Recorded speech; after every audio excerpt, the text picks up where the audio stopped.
Let's tune into these words from the autobiography of a yogi on Lahiri Mahasaya. The life of Lahiri Mahasaya set an example which changed the erroneous notion that yoga is a mysterious practice. Every man may find a way through Kriya Yoga to understand his proper relation with nature and to feel spiritual reverence for all phenomena, whether mystical or of everyday occurrence. For all, in spite of the matter-of-factness of physical science. We must bear in mind that what was mystical 1,000 years ago is no longer so, and what is mysterious now may become lawfully intelligible 100 years hence. It is the infinite, the ocean of power, that is at the back of all manifestations. The law of Kriya Yoga is eternal. It is true like mathematics. Like the simple rules of addition and subtraction, the law of Kriya can never be destroyed. Burn to ashes all the books on mathematics. The logically minded will always rediscover such truths. Destroy all the sacred books on yoga. Its fundamental laws will always come out whenever there appears a true yogi who comprises within himself pure devotion and consequently pure knowledge. Om. Peace.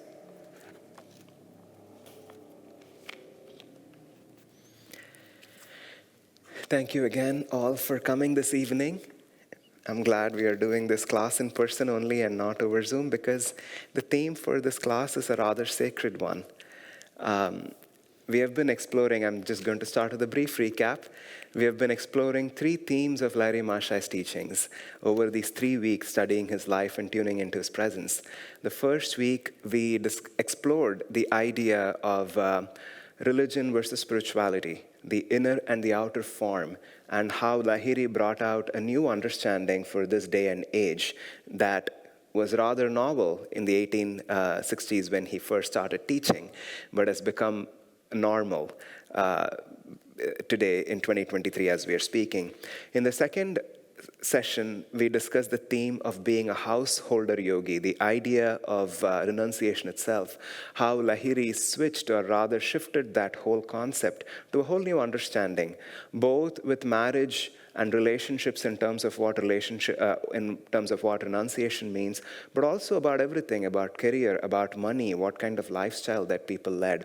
All of that, he was setting an example for the ages to come of what true renunciation really meant. And this evening, we are actually, this being a special evening yesterday, this is being recorded on September 27th, 2023. Yesterday was Lahiri Mahasaya's Mahasamadhi Day, the day when he left his body, and this coming Saturday is his birthday. This evening, we are exploring the theme of Kriya Yoga. Kriya Yoga was a sacred meditation technique brought to us by Lahiri, and the relevance of this technique, what is the core principle that he was bringing, and what were the teachings of Kriya Yoga as he imparted, and why that is the cornerstone of everything that he taught. That's our theme for discussion today. And I've been trying to, as you can see, read quite a few books, and I don't know how far we will get into this exploration today because there's a lot to think about and discuss and say, but we will see where all this evening takes us. I'm also happy that this is not live because, there could be things that can be discussed or said that I can edit back later if it's related to Kriya practice that doesn't have to go on the internet and live forever. So we can have a more easier discussion in the room, especially as it concerns practice, because it is interesting for us. I'll perhaps start with this, in fact. We all know that Kriya Yoga was a meditation technique brought to us by Lahiri Mahasaya. He met Babaji in the Himalayas in the sacred cave. There's a whole story. We'll revisit that just in a second. And then Yukteswar Giri was his disciple, and Paramahansa Yogananda was Yukteswar Giri's disciple, and Paramahansa Yogananda brought Kriya Yoga to the West. And those of us who were here through Ananda, we learned these techniques through Swami Kriyananda. And although not surprising for some who are familiar with how Indian lineages and traditions work, it can be rather confusing and surprising for others that what is often referred to as Kriya Yoga amongst different disciples of Lahiri Mahasaya, different disciples of Yukteswar Giri, different disciples of Yogananda are not identical. The Kriya technique that some of the disciples of Lahiri teach is quite different from what Yogananda taught. Give me just a second, I think I need to adjust this.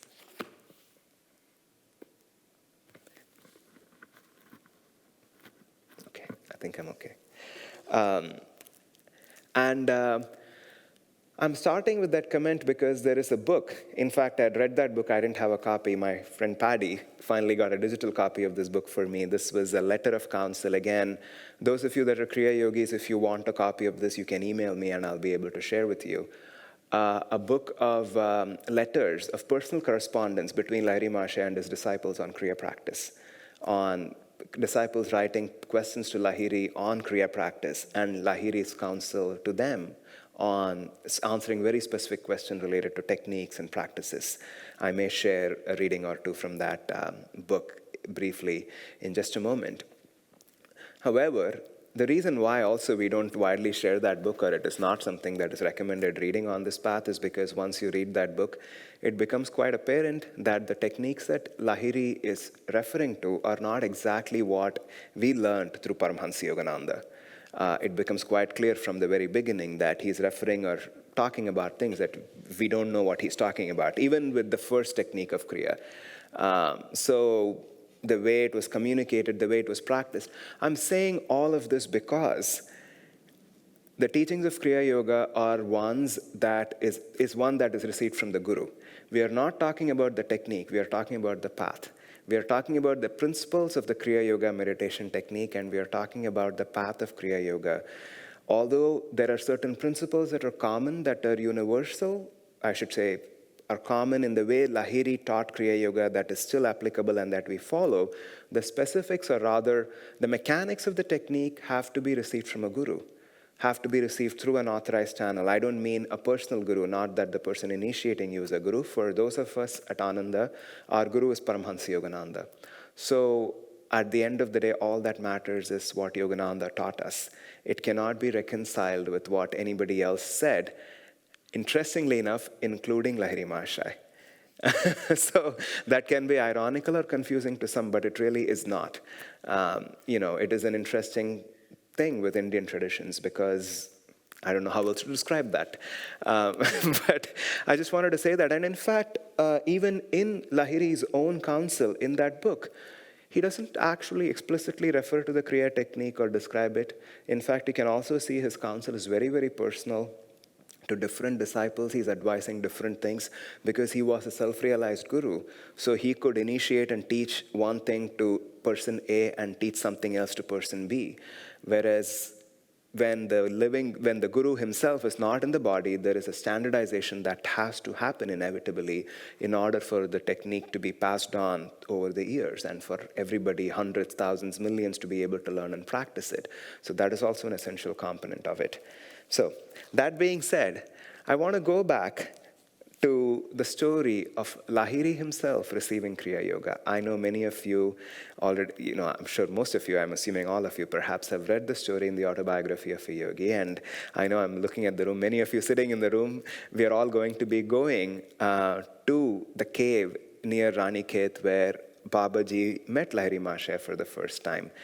Interestingly, I was reading that same story from this biography, which I've been referring to a lot, as many of you know, in these past couple of classes. And I have no way to reconcile or comment on this. This book gives a much more detailed account of what happened. And it's not exactly consistent with every bit of how autobiography of a yogi describes it. So I don't know how to reconcile it. Back in the day, without internet and without publishing houses and easy access and online shipping and all the other luxuries of modern life that we are used to, one can also understand how difficult it is to both keep and pass on information. So there is, in fact, if you remember in the autobiography of Yogi, Yogananda doesn't describe these stories as if it's his knowledge. If you were to read the fine print, he always says, Then my teacher Swami Kebalananda started describing to me the story of how Lahiri Mahasaya first met Babaji. Then Kashi Muni, the wife of when I met her, she started telling me the story. So you can already see there's a little bit of a game of telephone. So there is not that these details really matter for us. The essence of what happened is true, but some of these are rather interesting to look at. For example, Autobiography of a Yogi says, there are multiple accounts of how the initiation really happened. Autobiography of a Yogi says it happened in the fall of 1861. This book gives exact dates, and it's in 1868. So there you go. And there are books that say the day when Babaji met Lahiri Mahasaya was on November 27th. And there are biographical accounts like this one. It says Lahiri Mahasaya landed in Ranikhet on November 27, 1868. And after a few days, he obviously wandered off into the mountains. So who knows?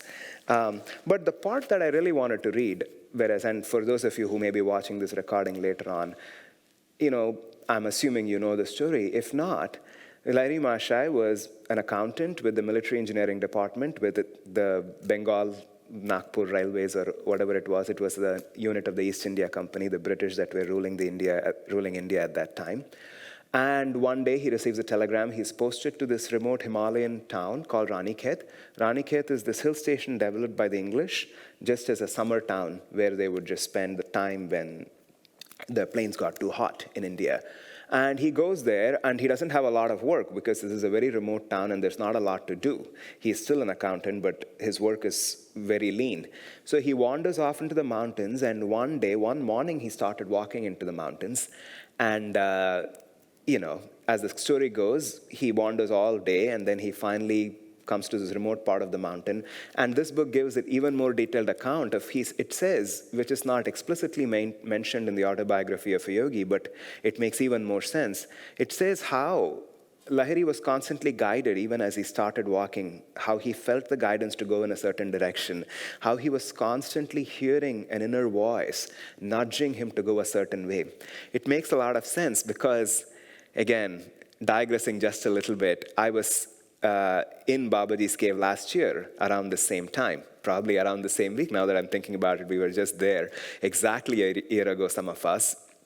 And we were staying in this new resort that is right on the mountain, Dunagiri, where this cave is located.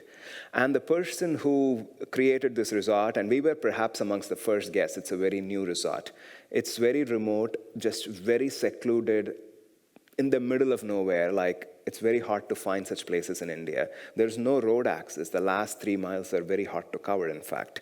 And but it's a very comfortable, very almost like luxurious resort that was not inexpensive or anything.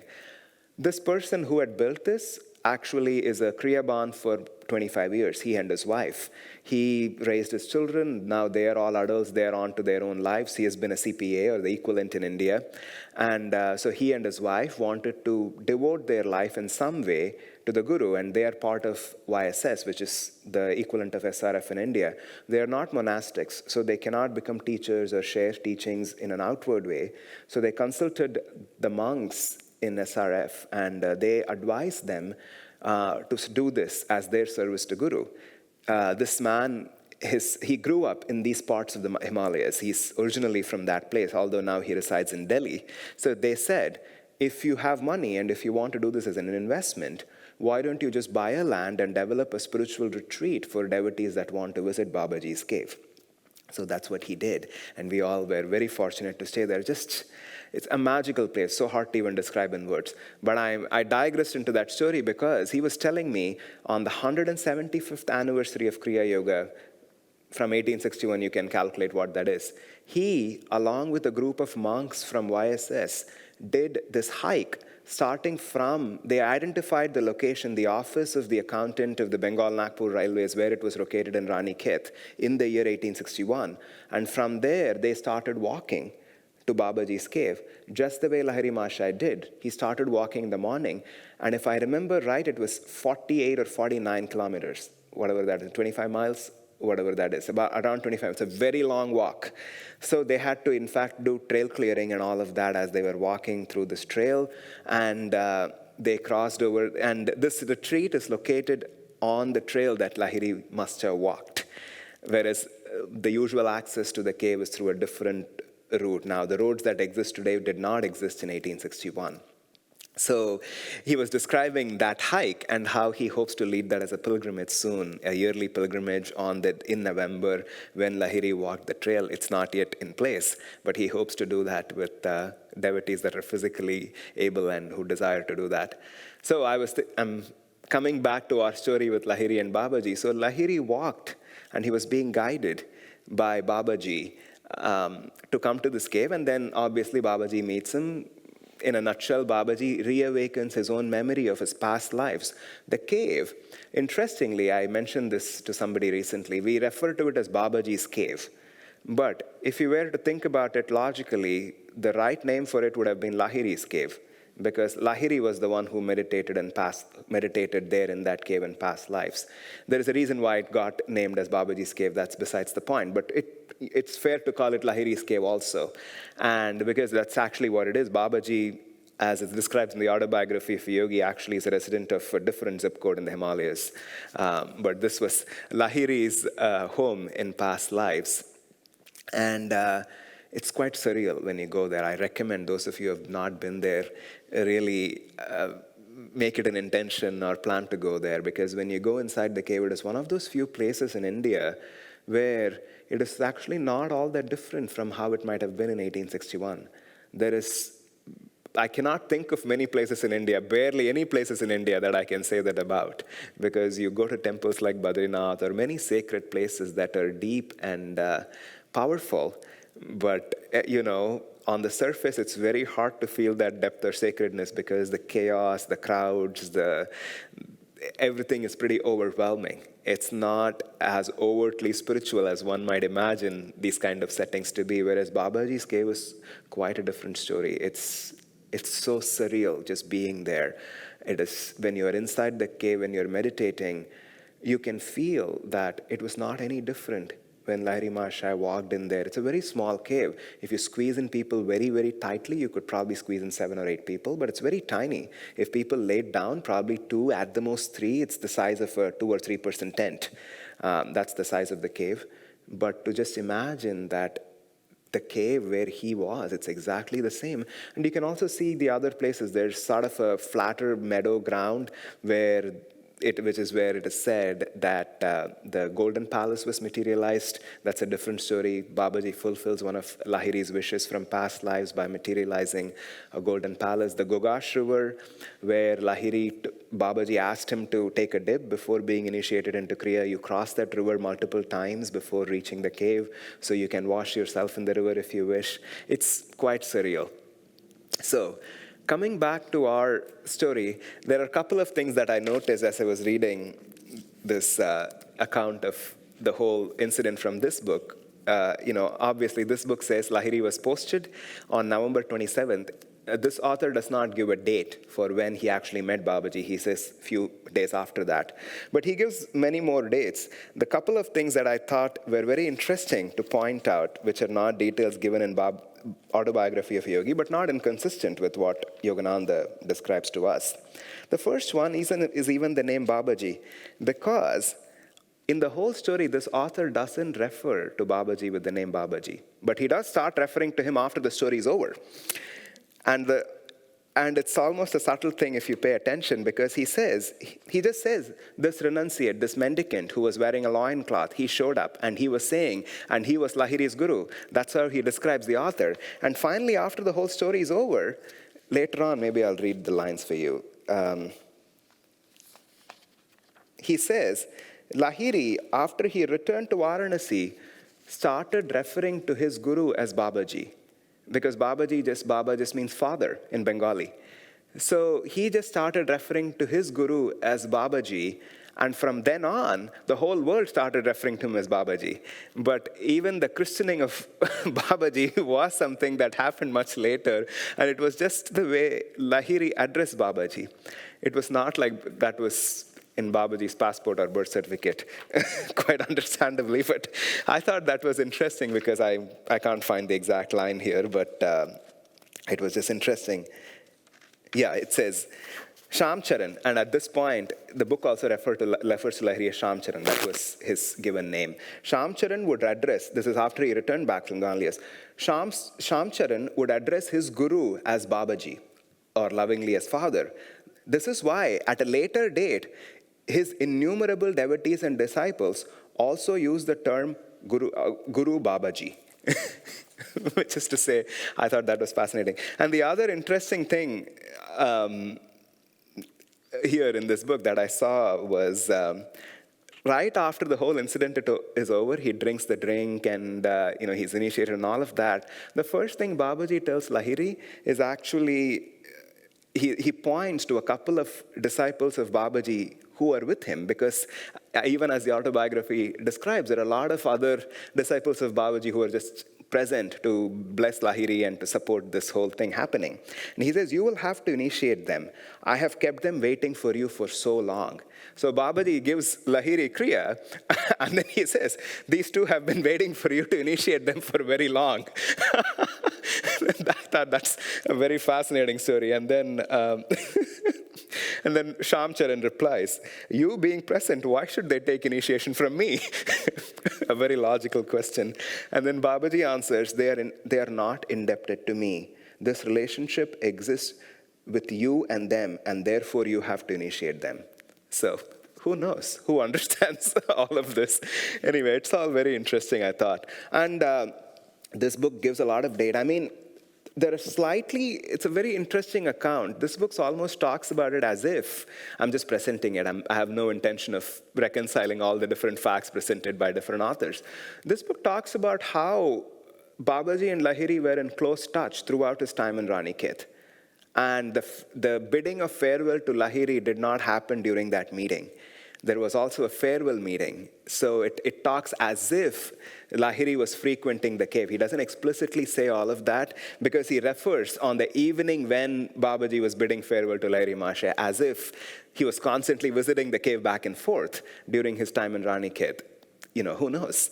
And then it's almost a tiny little detail, not that it matters. But it gives other dates also. It says on 27th November 1868, Lahiri arrived in this horse carriage in Ranikhet, and on December 17th, which is barely 20 days afterwards, because the initiation has happened, everything has happened, Babaji asks him, he says, Babaji literally tells him, that's how involved Babaji is in the details of our mundane lives. He says, you have to submit an application to your manager saying that this region is too cold and you have some physical discomfort, so you have to be posted back to this other city in the plains. So Lahiri writes the letter as Babaji instructs him to on December 17th. The book gives all of the dates. And then that letter is approved. And he says on January 15th, 1869, he actually leaves Ranikhet. And the way it is presented here, all the different conversations we see in Autobiography of a Yogi, this author talks about it as if these all happened at different times during that short, brief time period when Lahiri was living in Ranikhet, when he was still in his job. Anyway, not that it's incredibly relevant or important, but I thought all of that was very interesting just tuning in. I'll read this particular line, though, from the book, which I thought was very inspiring, even the way the author speaks about it. This is being written by the author right when Lahiri is being initiated into Kriya. A golden era of yoga commenced the very moment Shamcharan's initiation into yoga occurred, and this initiation roused his latent spiritual faculties and powers. This recognition of yogic wealth paved the way not only for his own salvation, but also for that of millions of people to come. Along with his initiation, the fate of future mankind was brightened. That the path of innumerable men of the world would receive initiation in this path of sadhana, that many sadhakas, hoping to acquire sadhana, would again take shelter in him, that the knowledge of the Bhagavad Gita be preached in every Indian house again, that the ancient yoga practice introduced by sages be easily acquired by humanity. All these possibilities of future germinated along with his initiation. Therefore, his day of initiation opened the doors of sadhana to this entire world. I thought that was very inspiring to even think about it, because it is true that event that happened, it is it's a moment of planetary transition, of Babaji actually giving that initiation and that promise. In fact, as this book says, that whole conversation where Babaji opens the doors of Kriya to any sincere seeker, in this book almost it happens at a different time, not at the time of initiation. But whenever that was, you can just imagine what potential was pregnant in that one moment. I mean, nobody knew in 1861 or 68 when this was happening in this remote cave in the Himalayas. But now you think about it, almost nearly 200 years later, wow, what was happening back then? And the future of mankind, as the author is saying, was brightened because of that one moment. So, moving on, this is such a complex and an esoteric topic, talking about Kriya. Go ahead, Saranya.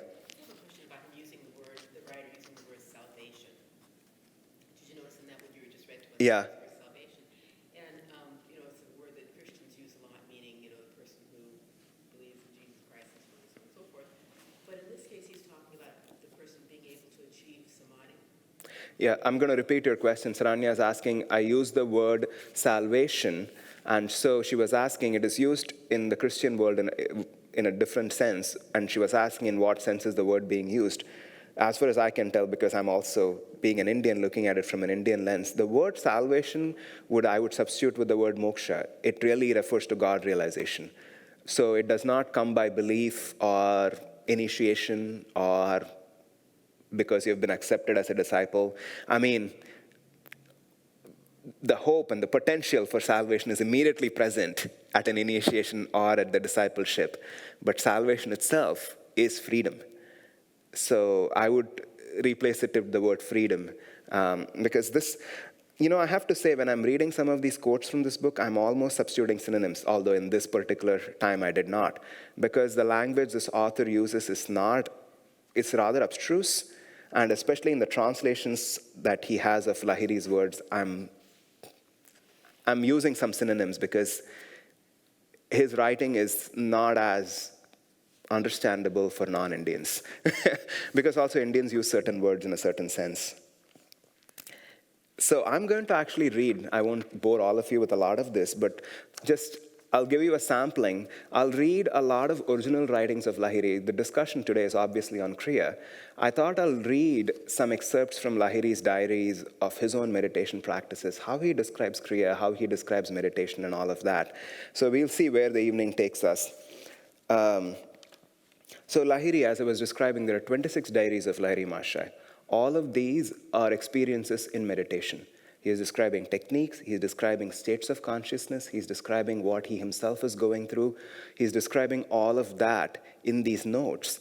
And he wrote, I mentioned this in the previous couple of classes also, he wrote it in Hindi language, but with Bengali script, which is a very unusual thing. Nobody before or after him has ever done that because Bengali has his own script. And because he was making it accessible for more people.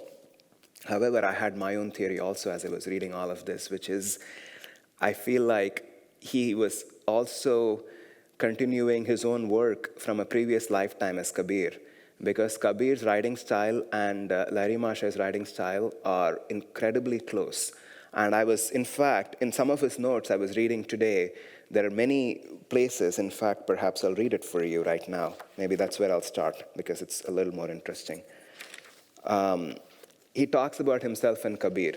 Lahiri Mahasaya in his own notes, he refers to himself, sometimes as self-realized masters do. He refers to himself in third person. So it can be a little hard to read or comprehend sometimes. Or sometimes when he's referring to I, he's actually referring to the spirit. So it goes both ways. Sometimes that is he, that is I, or like the Son of Man and the Son of God. These notes can be sometimes confusing in terms of the personage that they're referring to. But these are some of the Lahiri's words from his own notes. The one who's Kabir is the soul's sun. He referred to the sun and the moon. This is an image that is constantly used by Kabir also in his poems. He would refer to the sun and the moon And I will read perhaps in Lahiri's own words whenever I find it in this book. There's so many notes I myself have for this class. Lahiri, in one of the notes, the author explains, and Lahiri's own words, what is perceived as the white dot. He's referring to the five-pointed star, and then he refers to it as the white triangle, and then sometimes he refers to it as the white star, and then he refers to it as the crescent moon or the full moon. So all of these are various stages of perceiving the spiritual eye. And when he refers to it as the moon, it is, as you can see, I'm clearly speaking just from theoretical understanding of what Lahiri is sharing here. When he refers to the moon, he refers to the full perception of the doorway of Christ consciousness in meditation. And while we always think of it as the five-pointed star, Lahiri presents it in different terminologies or different images, because as you get closer, I'm imagining, to actually walking through it, because again, in his own words, he talks about piercing or going through that doorway. He refers to it as the moon, because when it is referred to as the moon, it is the reflection. Christ consciousness is the reflection of spirit, whereas the sun is the spirit itself. Here we are talking metaphysics, I won't go too much into it. But when Lahiri is referring to the sun, he's referring to that light itself that animates all of creation, the supreme light of God. When he's referring to the moon, he's referring to the reflection of that light in every particle of creation. And that is the doorway of Christ consciousness. It is the five-pointed star that one perceives in meditation. And so I'm saying all of this because before even I go, he refers to this in Hindi, he says Atma Surya or Atmakara. He uses that a lot. With that, he's talking about the Supreme Spirit, Father. God is the Heavenly Father, the Spirit that is permeating, that is in all of creation and also outside. When he's talking about the moon, he's talking about the reflection of that Supreme Sun in every particle in creation. And the moon also implies the doorway through which you transcend the material realm. So, he says, the one who is Kabir is the soul's son. He is Brahma and he is myself. And in another place he says, when the soul's son Kabir is that imperishable Brahma, again, he only is myself. See, the English language that he uses is a little confusing, but you can understand what he's saying. And then this is, I thought was fascinating, nothing to do with this, but Kabir Lahiri, in one of his verses, he also gives the names that he had in the different yugas. He says, in Satya Yuga, had descended in the form of Satya Sukrit, in the Treta Yuga as Munindra, in Dwapara Yuga as Karunamai, and in Kali Yuga as Kabir. It is also a very interesting way he phrases it, because the rest of India, you have to remember, if you were to chronologically see, this was before the holy signs. And Lahiri did not talk about the yugas. He did not do astronomical calculations. He was not an astrologer like Yukteswar Giri was. But he also puts Kali Yuga in the past tense. So that in itself is rather interesting to think about, because he says, and then he says, that is me. So, he's referring to himself as having been all of these souls. And this is also another just, interesting little tangent. He says, my wife was my sister in my previous birth. I love myself within herself. So, interesting piece of information. Not that it would mean anything to us. But, so maybe I'll start with this, because I'll now read maybe a couple of verses of Kabir, because they're so beautiful, and then I'll go back to reading Lahiri's notes also. This is one of Kabir's poems. This is a very famous song of Kabir that is often even sung in India. O servant, where dost thou seek me? Lo, I am beside thee. I am neither in the temple nor in the mosque. I am neither in Kaaba nor in Kailash. Neither am I in the rites and ceremonies, nor am I in yoga and renunciation. If thou art a true seeker, thou shalt at once see me. Thou shalt meet me in a moment of time. Kabir says, O sadhu, God is the breath of all breath. And I'll read one more poem before going back to this book.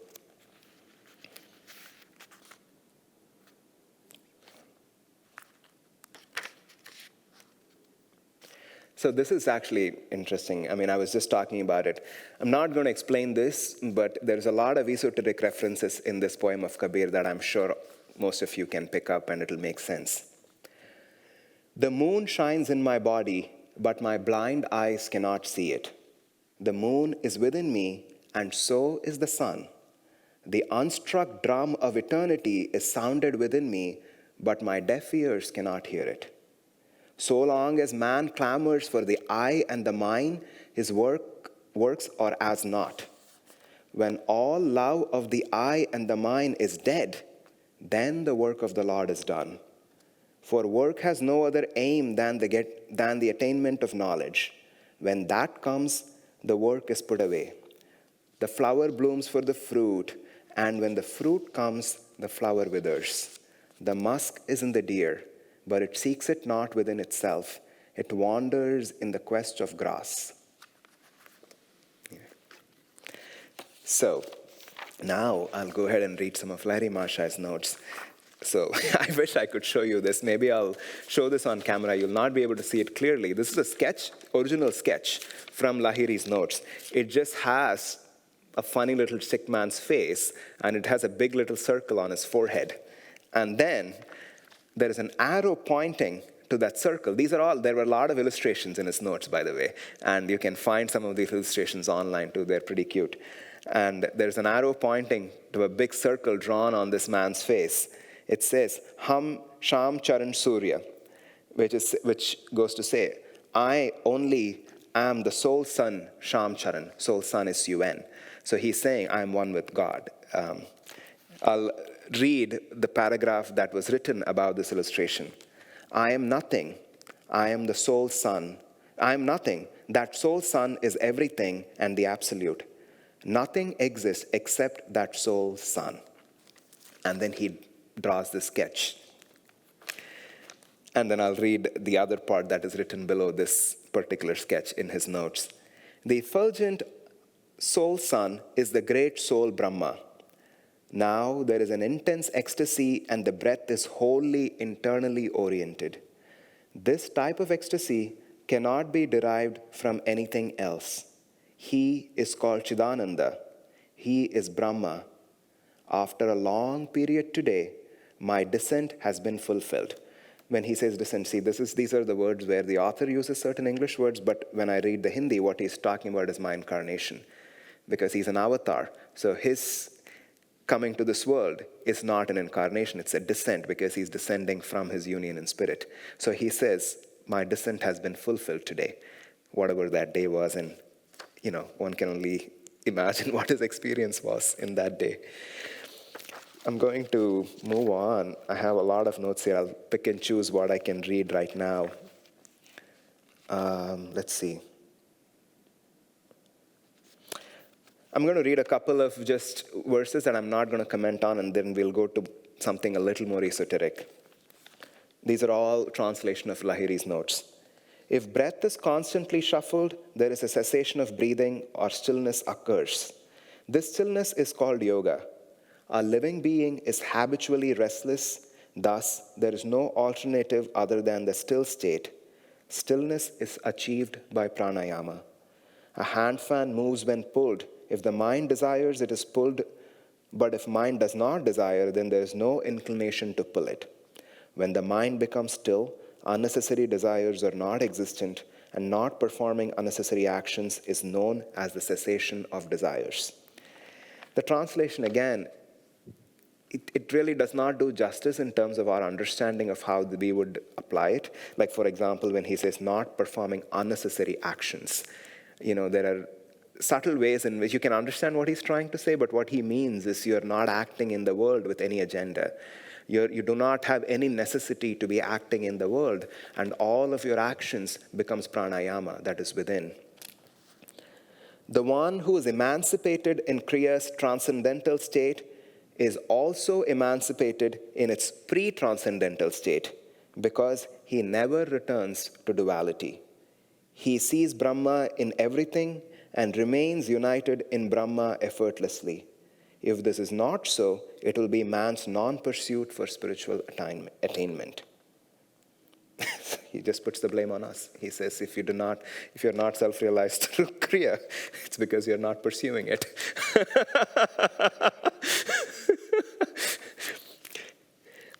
This is, there are a lot of interpretations in his notes. I'm not going to go into all of that because some of it is also making references to a lot of Indian scriptures. There were a few scriptures that Lahiri referred to very commonly, and he was making references to other scriptures and scriptural commentaries, and he was interpreting them in the light of Kriya. Maybe I'll read some of it, but I won't go into these detailed descriptions. But this one, but what's interesting is there is a lot of interesting revelation presented in how he talks about it in the light of Kriya. This particular section, it is actually on sexuality and continence and celibacy. But Lahiri offers a very fascinating explanation in his notes of what that really means. And the author also explains a bit, but it's quite fascinating to think about. I'm not going to read the whole section. I'm going to read sections of it because it is an interesting interpretation of it even goes back to how and why he redefined renunciation. For the one who has controlled the mind or has been able to still it in the Ajna chakra, that is the spiritual eye, through Atma Karma, which is pranayama, the soul is his intimate companion. The person who has been capable of stilling the dynamic prana at the spiritual eye is the truly continent one. I'm going to skip a few lines and I'm going to move on. The one who can still the vibratory motion of prana through prana karma, which is Kriya Yoga, and place it at the spiritual eye is the continent person. Skipping a few lines. The person who perforce abstains from copulation and restrains his sensual appetites would not be the continent person because his kinetic mind has not been checked. The one who has been unable to keep prana above in this manner has been incapable of controlling the senses. Thus, his dynamic prana or the present kinetic mind acts as an enemy for it, instigating the performance of evil actions. I'm going to read a little bit and then I'll comment on it. The power of dynamic prana is vibration. Because of vibration, senses are existent and the mind is perpetually oriented materially. I'll stop there. What Lahiri is saying is, in a traditional sense, I was referring to scriptural commentaries also, there is a subtle shift in understanding between Kali and Dwapara that Lahiri was presenting in terms of Kriya Yoga. I don't want to make all of this very boring, but it is actually quite important.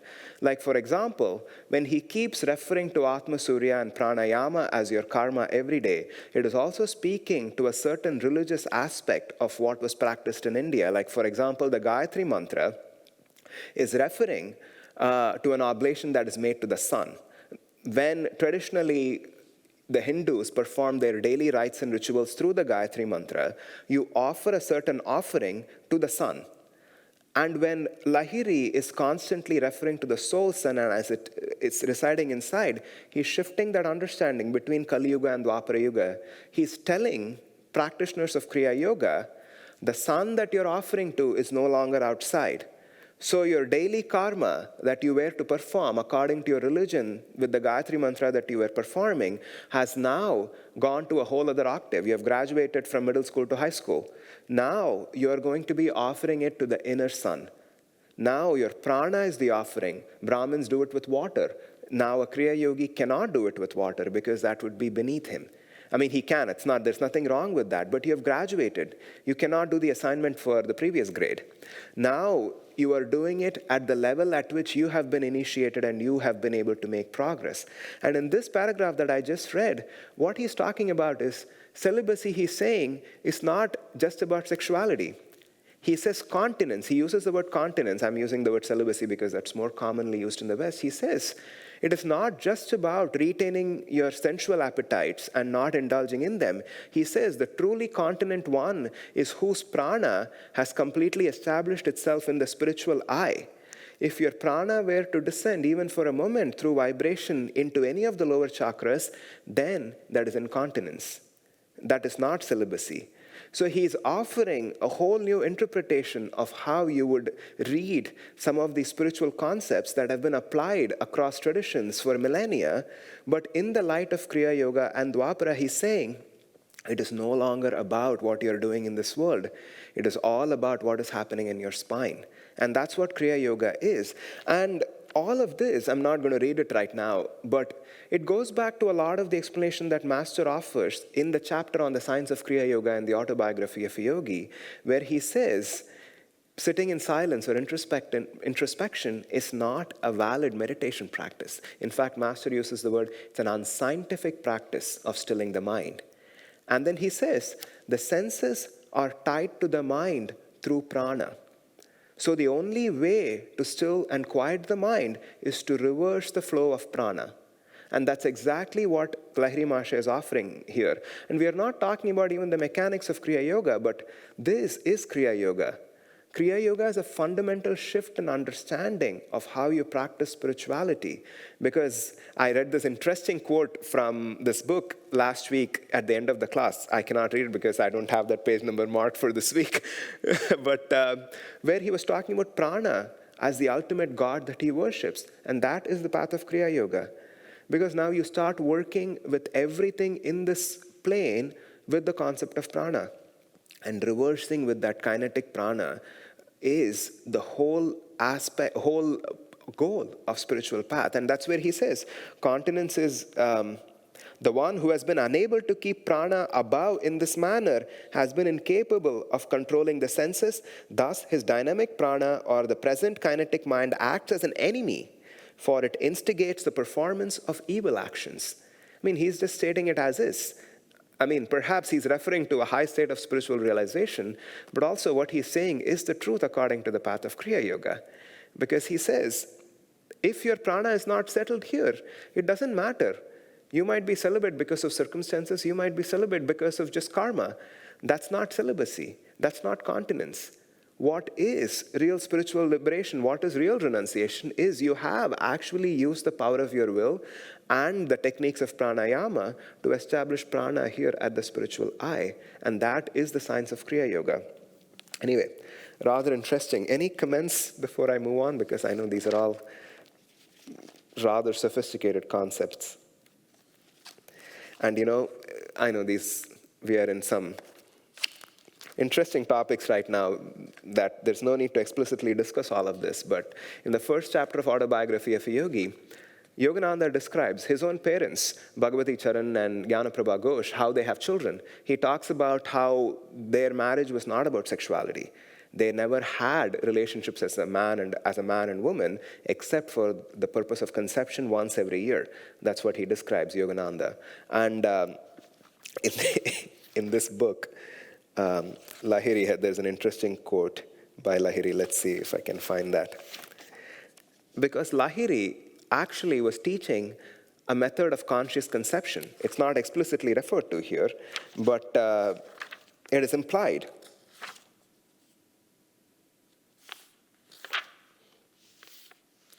I forgot to note the page number. He writes in his diary, in one of his diaries, this is one of his quotes.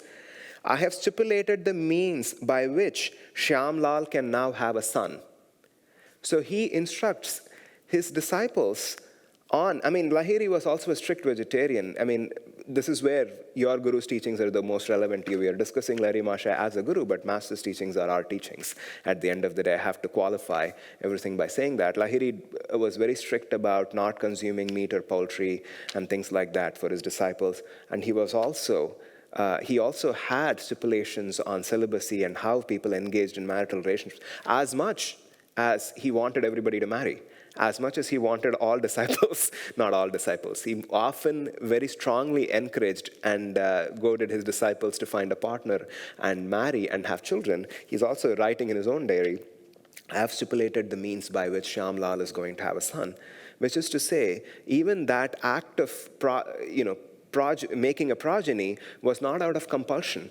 It was not out of an unconscious act that included any sense of animality, but it was stipulated through a yogic means that Lahiri Mahasaya was instructing his disciples in. Moving on. we have been talking about a lot of esoteric stuff. Maybe I'll share a story just to, the stories in this book are very fascinating, I have to say, because they all start in a nice way, but they never end the way you expect them to. I shared this story in the first class where Lahiri had the standard fee for taking Kriya initiation. One had to give 5 rupees and things like that, and he collected this 5 rupees and put it in a box. And every year, this is how, this book describes it, every year Babaji sent a representative. Lahiri never touched that money. Nobody got Kriya unless they paid the fee. It's a lot of money. Somebody was asking me this question the other day, how much is it equivalent in today's money? And I was thinking about it. Lahiri, he earned 30 rupees a month, and that, he had a lot of children, so he needed more money. But that was a very good salary during his times. And he was asking 5 rupees for Kriya initiation, which is basically, 1/6 of your salary. So you can calculate it. A pretty upper middle class, good salaried person, if he had to pay 1/6 of his salary to get Kriya initiation, that's what Lahiri was asking in those days. And he kept it in a box, and he never touched it. And the way this book describes is Babaji, every year he would send a representative to collect that money, and it would go back to Babaji. And there's this interesting story in that same section. He says there was one disciple, amongst Babaji's close band. He was a renunciate for hundreds of years, and he was a Swami of a high order. And he was not happy with how highly Babaji was placing Lahiri. Babaji always, there are other references in this books which talks about how Babaji always praised and lauded Lahiri as one of his best. I don't know if there was any ranking, but this man was somehow a little bit uncomfortable with how highly Lahiri was placed. Also because, as the author describes, because also Lahiri was a householder. So how could you place a householder so high? He's, after all, an accountant with family and kids, teaching Kriya to people in this world. Why are you talking about him so highly? And then when the time comes, Babaji sends that disciple to go get the money from Lahiri that's in the box. And this man comes, and this man immediately thinks in his mind, whoever this is, obviously he's a very highly evolved soul himself. He's immediately thinking, oh, this is a good opportunity for me to test and see how great Lahiri Mahasaya really is. Is he really worth all these praises that Babaji is offering him? And then he comes in the evening, he meets Lahiri Mahasaya, and then he stays in his house before leaving the next morning, and they start talking, and they start having these very interesting discussions about this and that, and the whole night passes. And this man is so engrossed in all these discussions with Lahiri Mahasaya, they have a great time. That's how I read it, as the author describes. And then this is how the story ends. And then the next morning, he's happy to have met Lahiri Mahasaya, and then he understands why Lahiri Mahasaya is so well respected by Babaji. And then he leaves.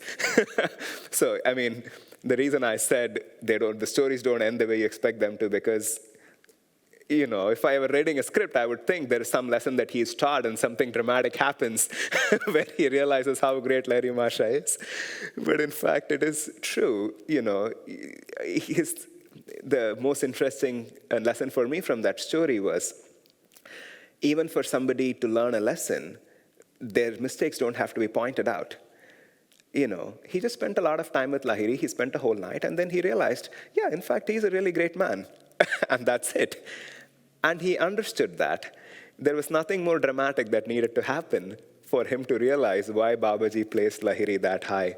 Anyway, at least for me, that was interesting, because I'm reading these stories and I'm like, oh, okay, I thought that was going to end differently. As I'm reading the book. Yeah, I think there was some miracle. Anyway, he comes at night and he sees Lahiri floating in the air and revered by all the angels, and then he immediately realizes his mistake or something. Anyway, no, it's not meant to be that way. It's also interesting that he's a great soul. He lived for 100 years? Hundreds of years or something? Did you say that he lived for more than... Yeah, it just says he was with a band of disciples with Babaji for a long time. But that behavior of being like, well, why did Babaji praise him so highly looks like jealousy. It looks like what? Jealousy. So Saranya was saying, for such a highly evolved spiritual soul, even that thought seems like jealousy. I think about that sometimes. There are so many ways to explain this. I won't digress too much, but you go back, even think about Lahiri Mahasaya, and then there is this whole palace of jewels and gold. That sounds like greed. I mean, like, how about a nice little apartment or like a, beautiful little cottage overlooking the hills and just with a stream floating by? The Himalayas are beautiful already. Why does it have to be a golden palace with all these diamonds and jewels? That sounds greedy. Anyway, who knows? I mean, I'll digress a little bit, but it's relevant to this point. I was reading one of the accounts of Durga Mata, who was a very highly evolved soul. And, it's also, I mean, there are two aspects to it. One is to complete how I see it before moving on to the story itself. I think a lot of us, there is an aspect of discipline, mental discipline. When we recognize a thought that is jealous, or it's not that those thoughts don't come in our minds. I feel we have been trained mentally by our mind to actually curtail it right when it sprouts. Because we have trained ourselves both through a moral compass that has been learned through societal understanding and culture and so many things, where what is appropriate and inappropriate and what is good and what is not is constantly being defined by a moral compass that resides in the mind. And I think about that also because I often, in my own meditation practice, and when I look back at my life as if, what if I was actually watching the last 36 years of my life, if I were to leave this planet this moment, and if it was a movie playing, sometimes I think about it. How many times have I experienced jealousy or greed as a 4-year-old, as a 5-year-old? Just think about that. How many times did I snatch the candy from that kid? Or I wasn't happy with what my mom gave me, and I, threw a fit at the store because I wanted something that my mom wouldn't buy for me. I'm saying that because all of that exists in us. I think there is a screen of the mind, the rational mind, that is conditioning us because we exist so much in the ego. And I'm getting a little esoteric here, but I think it's relevant because the way, I'm going to just address all of you in the room this way, assuming so, the way for all of us who are non-self-realized, the subconscious is still an iceberg under the water. And it has this heavy cap of the rational mind that holds it in order for us to function in this world, so that we don't have to dismantle that iceberg with every interaction and every exchange that we have in this world. That Divine Mother gives us the luxury and the pleasure of just going through with it for incarnations and doing it at our own pace. And I feel it's a little different with souls that are either self-realized or close to self-realization. Swami himself, there are 2 or 3 different devotees who are very close to Swami. They've shared accounts with me. Nai Swami Shankara Jamal was one of them. He was describing some of his own exchanges with Swami Kriyananda and the way Swami Kriyananda was describing to him. And at one point he asked Swami Kriyananda, "So Swamiji, it sounds like you don't have a subconscious mind." And Swami looked at him and said, "No, I don't." And even the way Swami sometimes describes his dreams, you realize that he doesn't talk about his dreams as if they're disconnected from his conscious mind. He's equally present in them both, which means there is those of us who dream and go into the subconscious state, it's as if we enter from one room into another room. And we have a lot of surprises in this other room. Oh, I didn't know I had this fear. I didn't know I had this longing. I didn't know I had this regret. Look at all these emotions that are coming up. Even if we were aware, we don't deal with it. We just lock the door of the room and we come back into this room. Whereas, think of a state of consciousness where there are no rooms, where you only exist in one room, because you don't need those corks of the rational mind to block your prana, to block the directions of your prana. Anyway, since I started the story about Taramata, huh? Sorry, Durga Mata. Thank you, Paddy. I'm glad you corrected me before I went on record. Durga Mata, she was living in Encinitas in the new hermitage that was built, and Dr. Lewis's would come and stay there a lot. And they were buying Christmas trees. And Lewis's were Brenda, who was Dr. Lewis's wife, Master said she was Queen Elizabeth in a previous life. And, she was a queen. That's how she carried herself. And Lewis himself was a very refined man. And Durga Mata was just, she grew up in the poorest of neighborhoods in Detroit, and she just had a whole other vibe to her. They were all very evolved disciples, and Master probably, I think, if I'm right, Master considered Durga Mata perhaps closer to self-realization than he even did Dr. Lewis. The way Dr. Lewis's Christmas tree was decorated, so the disciples there had decorated Christmas tree for each of their rooms or sections in Encinitas Hermitage. And Dr. Lewis's Christmas tree was lavish and beautiful and refined. And compared to that, Durga Mata felt, or at least it was perhaps obvious to her, that her tree did not reflect that same level of lavishment or refinement. I'm paraphrasing, I don't remember exactly how. And she is not happy with it. It doesn't matter how that story ends.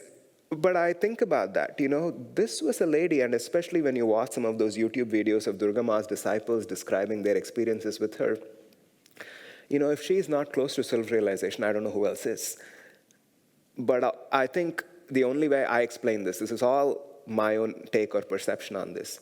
I think when souls are that close to self-realization, they don't have corks of rational mind inhibiting their impulses. They are childlike.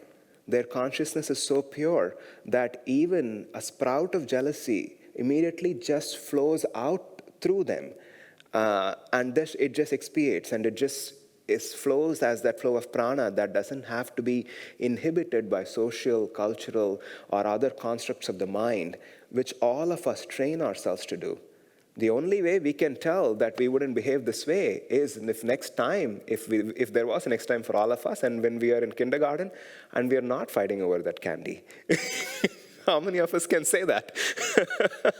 Or, there are these videos, I'm digressing, I'll come back to Lahiri Mahasaya. There are these videos, I've seen this one particular scientific experiment of a monkey. They give a grape, and they keep giving grapes to one monkey in the cage, and they don't give the other monkey.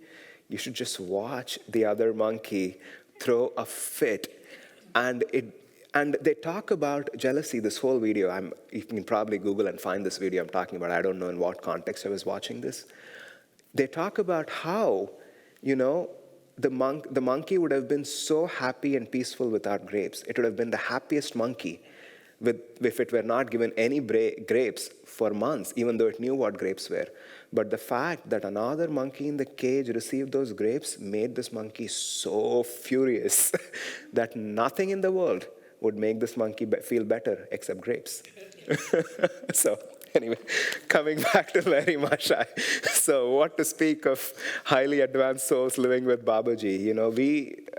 I don't think we have any clue what's beneath the surface of water in our own subconscious. Only the Guru knows.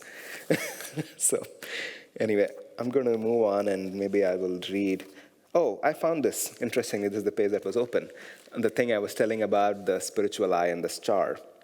I'm just going to read some of the original writings of Lahiri Mahasaya now. The path for entering the innermost region has opened, or I acquired a state of the internal flow of breath. By reaching this state, cogitation, dhyana, and omkara sound, which can be heard, are real and are termed by the yogis to be the cavern. I don't know. I'm going to move on, maybe. That was not very helpful. This one is, I think, this was why I marked this page. I wasn't sure what in this page I had marked. I could see a white dot traveling within the triangular place of origin. It is known as the moon when it appears to be large, and when small, it is termed to be a star. This essence is not the faith or philosophical mystery. One who is constantly wrapped in yoga and can regularly visualize the kutastha, the spiritual eye, at a particular moment of practicing Kriya yoga.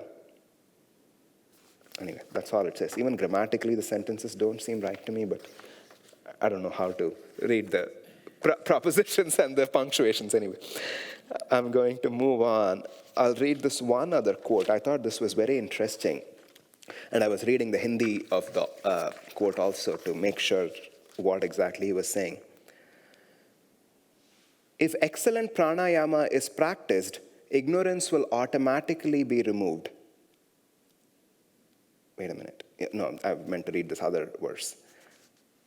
With the force of prana and apana airs while practicing regular internal pranayama, which is kriya, the vital power of the lips, throat, and teeth cease, giving rise to knowledge, which results in soul realization that is referred to as devotion. And, I was reading that verse over and over again. He's basically giving a definition of the Sanskrit word that we often use, bhakti. And this is how he defines it. He says, it is a state in the practice of Kriya Yoga where when you have applied enough power, when you do Kriya powerfully with will and you have balanced those airs of prana and apana, the prana from vital power, that one can experience this in meditation or Kriya practice. I'm sure this is something all of you can relate to. When you sit to meditate, often when you're meditating, there is still a certain restlessness in the teeth, lips, the tongue. They're not perfectly still. You can try it even now. When you sit and try to sit in meditation, we hold them still by control. They are not naturally in a still state, especially the tongue. It is a very subtle thing even in meditation, and there's a science of physiology also behind that I won't get into right now. But here, what's more important is the yogic science. And Lahiri is talking about, and what he's saying is because prana is constantly, these are outlets that draw prana away from the spine. So even when you're sitting in deep meditation, often when you don't touch that transcendental or the tranquil state, that's what Lahiri often calls it, if you were to pay attention, you will see you are holding your tongue still.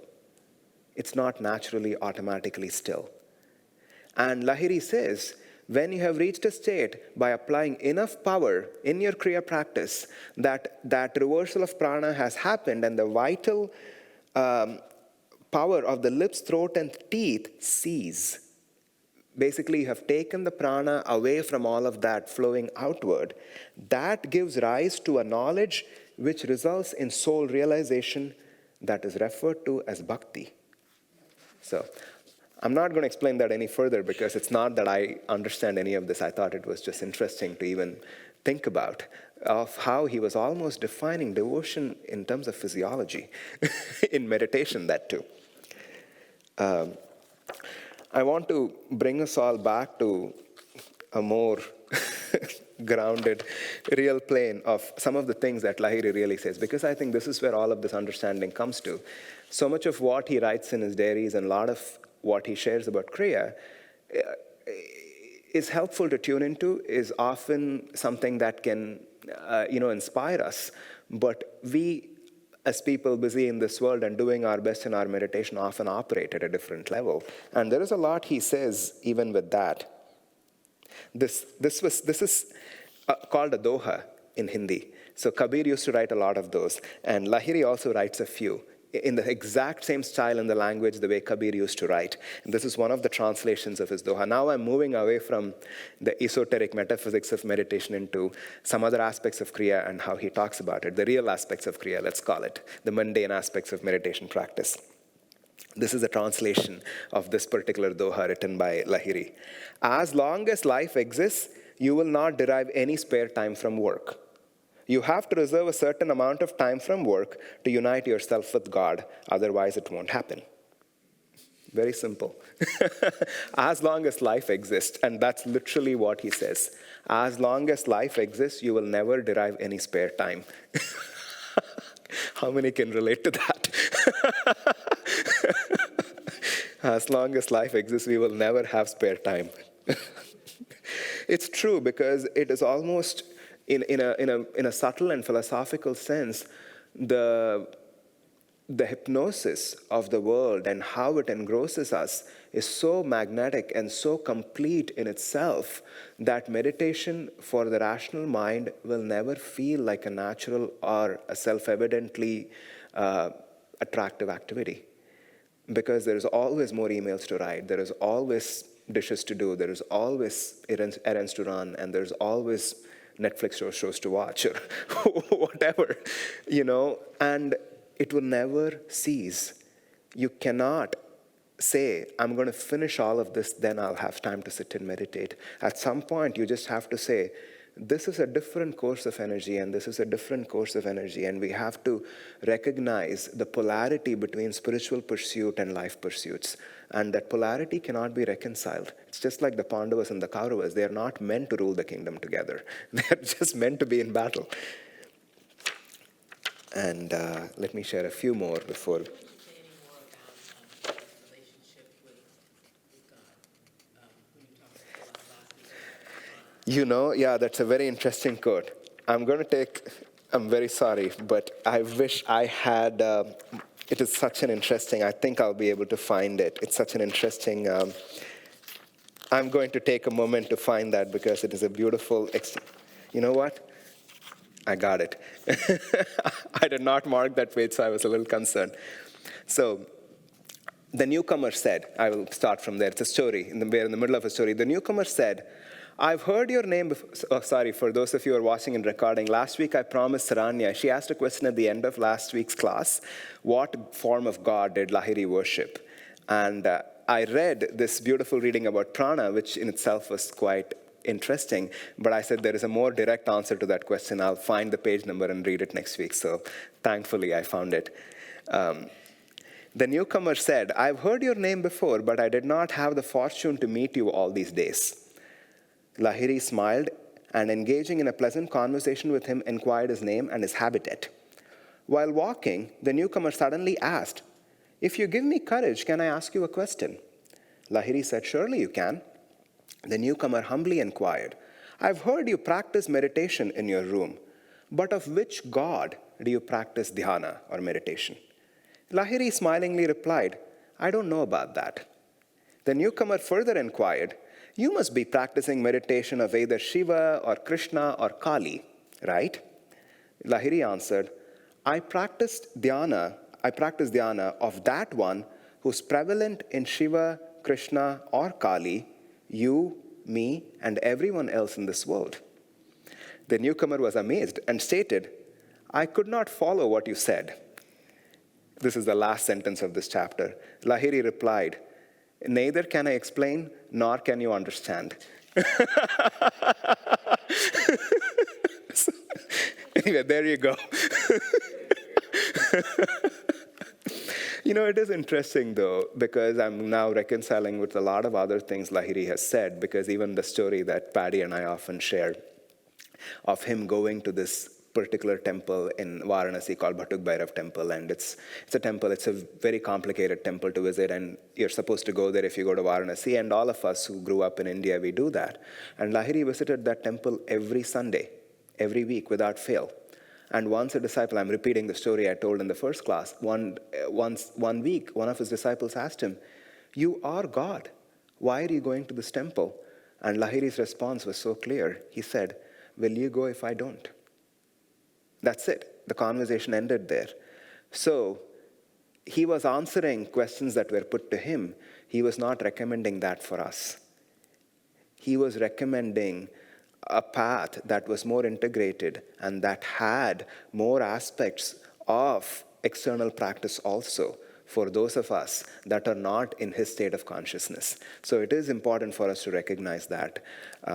In fact, I found, I don't think I'll have time to, there were even specific counsels in the letters written to Kriya where he makes references to that. Even that quote from Autobiography of a Yogi, where Lahiri says, before taking Kriya, a Muslim should do namaz 4 times a day. A Hindu should do sandhya, that's what he calls it, 4 times a day. Those that were the sacred thread and initiated into that tradition, Hindus are meant to perform that. Christians should read the Bible. That's what he in fact says in his own words.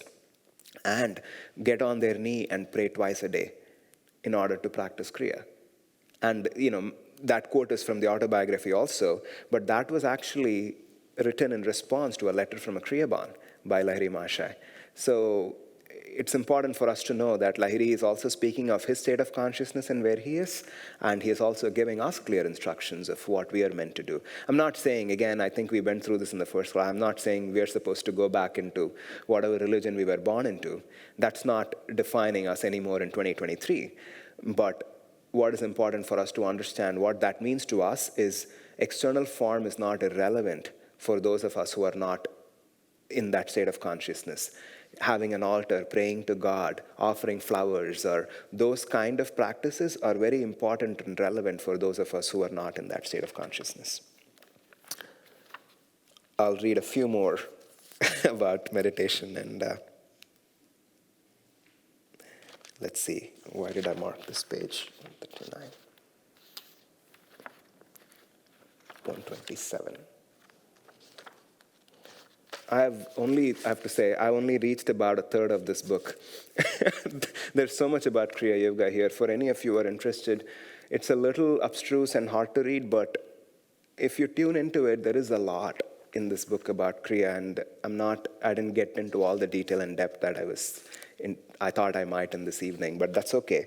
But I would recommend, if you're interested, to check this book out. On 19th June 1873, this is his diary entry from 19th June 1873. Now with ecstasy, inaction has occurred. This inaction has become the real action, or not performing anything has now become my action. It is a peculiar fact that it is imperative to always remain in this inaction. Thus, the worldly action, no, this is now the author speaking. That's where Lahiri's words end. It's the same verse from the Gita where he says, the state of action he's talking about is after he entered ecstasy. So it is important for us to remember, just sitting in meditation is not a state of inaction. It is an important practice that we have to keep cultivating as a way of reversing the flow of prana. And then when we are done, we have to get up and engage in action as service, as Yukteswar Giri says in the autobiography of a yogi. As long as we are breathing the free air of this earth, we are obligated to render grateful service to mankind. So for us, inaction is not meditation. For us, action is an important part of spiritual progress, and that's exactly what Lahiri is also saying here. And the last part, which I know I wish I had more time to spend on this, but which is perhaps the most important and the most poignant part of Kriya Yoga and the practice of Kriya itself, and not surprisingly how Lahiri presents it to all of us, is this is not you. Kriya is a technique. You are doing this, but it is the grace of the Guru. The Guru is everything. What the Guru teaches, you practice. The Guru is the ultimate person who's going to rescue you. It is through him that the power of Kriya Yoga actually comes. I'll read this one, April 1872, this diary entry that I'll read from Lahiri. Sushumna was awakened by the affection of my Guru. Sometimes it's appearing, sometimes the effulgence can be experienced. I saw the Sushumna with naked eyes in the state of awakening, dreaming and deep slumber. There I held a conversation with my Guru. I thought that was beautiful. I mean, you can only imagine what he's talking about. It's not something that we can necessarily speak from experience about. And then this other part, this author actually, it's a very intelligent book also, I have to say. This man who writes it, not only, he has a real understanding of who Lahiri was. That's what I was impressed by, because a lot of these stories, I don't quite know. If any of us were told this, we wouldn't know. Like the fish story I was sharing last week, we wouldn't be able to say what it was referring to. But this author really helps us in understanding Lahiri. Like, for example, he quotes an incident related to Babaji and Lahiri. He says, one day there were a group of disciples. His brother-in-law was there, and other people were there in Lahiri's presence in his home. And they say, kindly, Guruji, would you kindly bring your Guru, the noble yogi Babaji Maharaj, once? We all wish to see him. And then Lahiri closes his eyes and says, I will ask him and let you know if he would. And then he replies, he comes a few days later, he tells all these disciples, he does not wish to come and appear right now. That's what he says a few days later. And the author writes, based on this story and other stories, he says, Lahiri was Babaji actually never appeared to Lahiri Mahasaya in physical form after he got settled in Varanasi. He was always in communication, and they were constantly aware of each other's thoughts and intentions and words without him needing to appear in person. The only times Babaji appeared was for the sake of Lahiri's disciples and not for Lahiri, because Lahiri never needed to actually, he goes on to explain that his own identity and union with his guru was so complete that he never needed to actually see his guru. And Babaji actually never visited Lahiri Mahasaya after he actually came to Varanasi from Raniket. It was only for the sake of his disciples that he came. I thought I'll read this book. I mentioned this.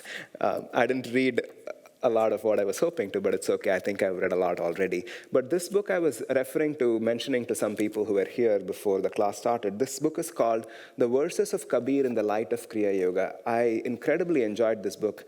I had this for quite some time. I don't even have the cover of this book, and I was telling my friend Paddy, who is a collector himself.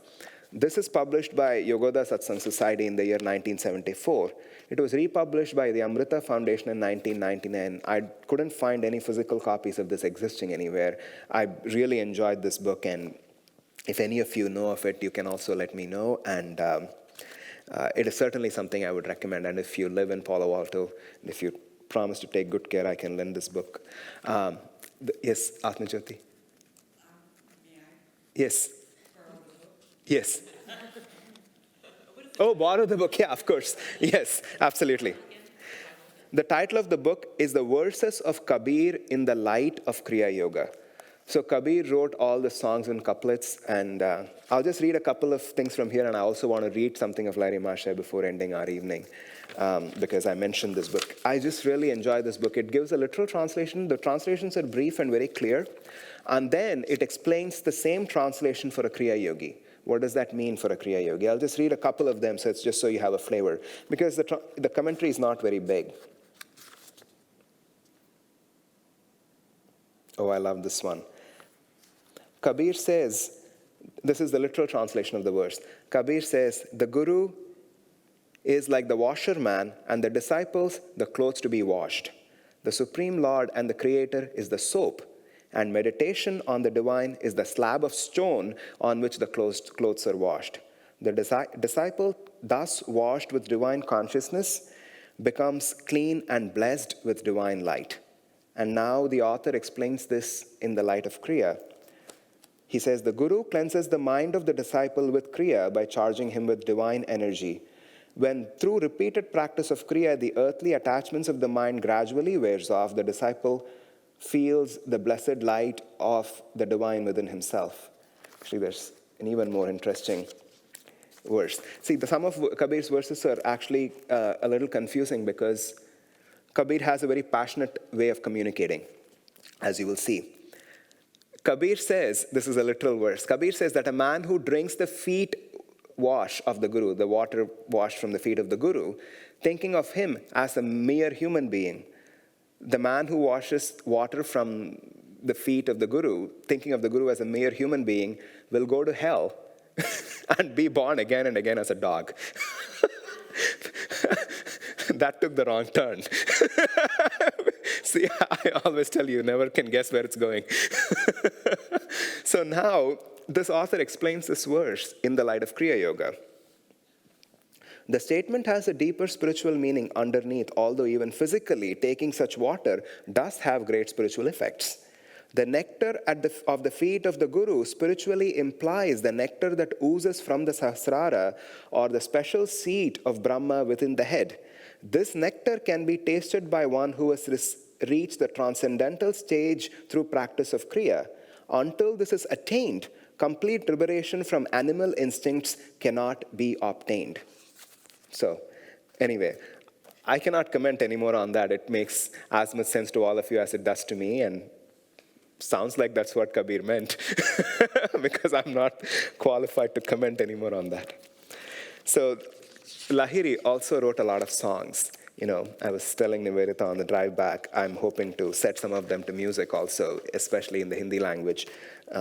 But I'll just read one of those songs for you because we are at 8:35. Perhaps we can just take this one song of Kabir. The translation, his songs are written in actual beautiful poetry, but the English translation I wish was a little more poetic and well done, but I'm just going to read it as is. But it's still very beautiful. It's accurate literal translation. So this author says, he wrote 46 songs and poems in Hindi. Yeah, that can be found in his diaries. So I'll read one of those poems if we can all close our eyes and take these last few moments. Again, just tuning into the presence of Lahiri, the gift of Kriya, and more importantly, as we have been discussing these last few minutes, the role and the grace of the Guru in guiding us. We are talking about practices and states of consciousness that are not necessarily part of our experience, but that's not relevant. All that matters for us right now, this moment, is our dedication to the Guru and his grace and us being open to that grace. So this is the translation of one of Lahiri's songs. Obtain the glory of Guru with happiness constantly. Visualize it and hear the sound of Om within.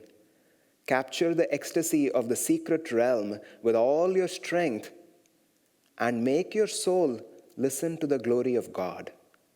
Do not bother about those who are going astray. Practice your own actions. This will be good for you, and eventually you will merge in the still state. Let's just take a brief moment now, taking those words of counsel of Lahiri Mahasaya, tuning into the grace of the Guru, visualizing Lahiri and also our Guru, the last smile of Master. He is our doorway to Lahiri, Babaji, and all the different Gurus. And it is through him that we have any understanding of any of these esoteric teachings. So all our attunement with Lahiri is through our attunement with Yogananda.